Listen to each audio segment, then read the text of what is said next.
he hates our freedoms, he wants to take it away, he wants to do this.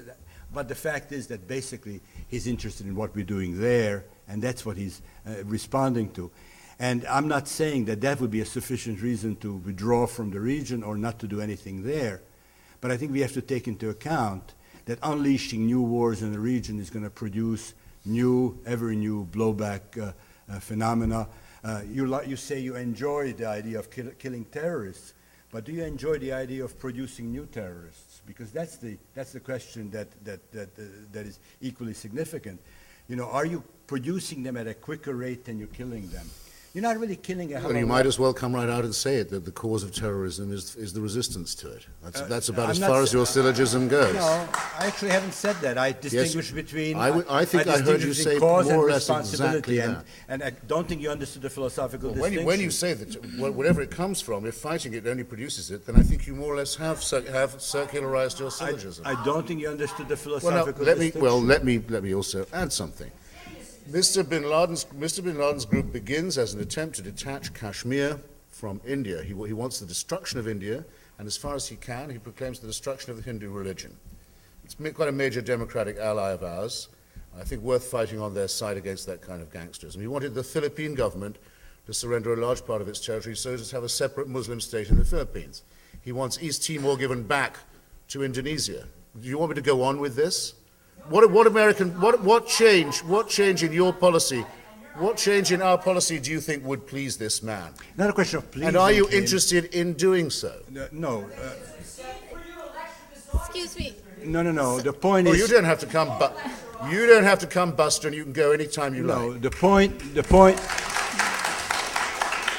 point is to choose a policy which is both effective and doesn't produce more terrorists.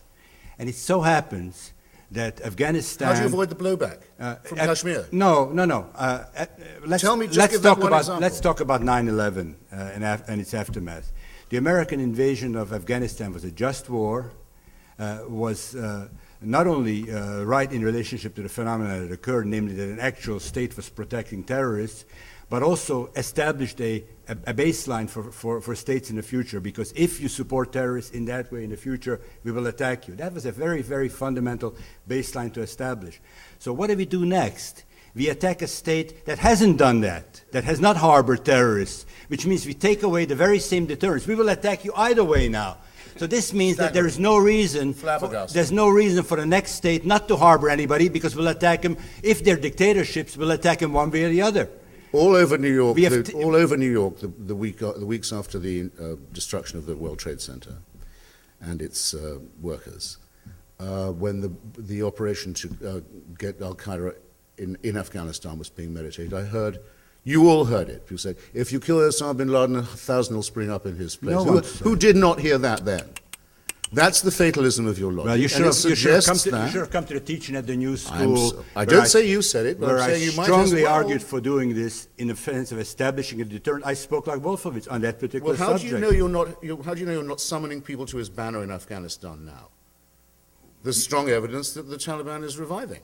But not by that. The recruits are coming in from Pakistan to join it. Why don't we surrender now and get the whole thing over with? Otherwise we'll only be pissing these people off.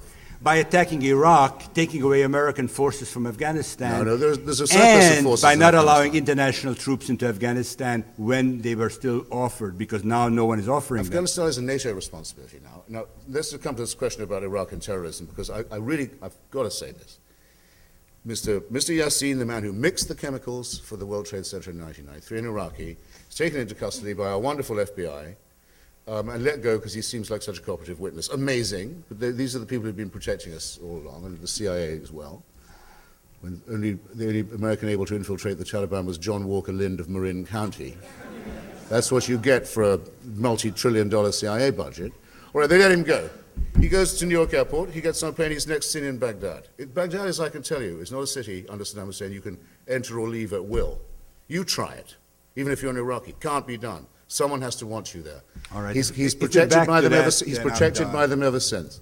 The man who killed Leon Klinghoffer when captured was traveling on an Iraqi diplomatic passport. Abu Nidal, who I met in Baghdad, was an arm of the Ba'ath Party's foreign ministry. He wasn't a man hiding out in Iraq. He was a man working as part of the Iraqi state.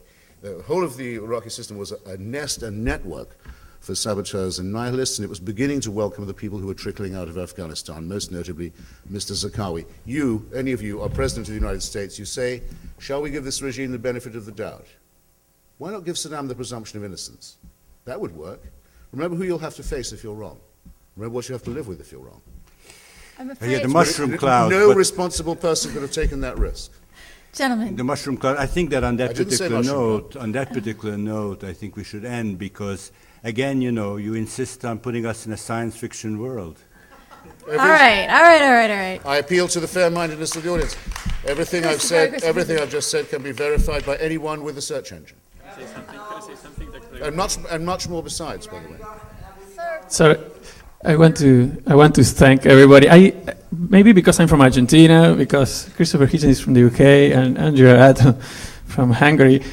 I don't think that this discussion should be necessarily totally civil. I think nastiness is part of such a absolutely relevant issue of our time. So thanks for being here at 11 p.m. on a Tuesday in Los Angeles discussing these matters. Thanks.